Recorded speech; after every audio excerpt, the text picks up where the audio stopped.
Амьдралын хамгийн үнцэнтэй зүйл бол гэр бүл. Эцэг үрсийн инээмсэглэл.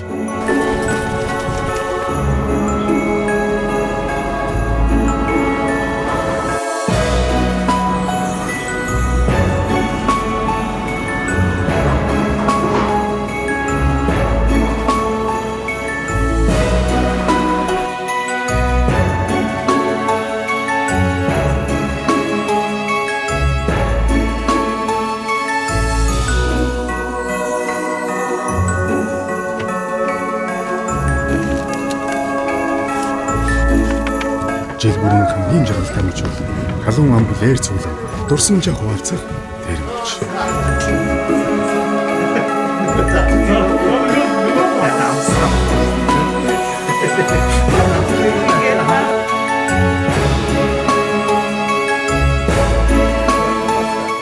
Гэр бүлийн баярт мөч бүхэнтэй хамт Монгол айл бүрийн унаа жимнитэй жилээ эхлэв. Урамшуулал худалдаа эхэллээ.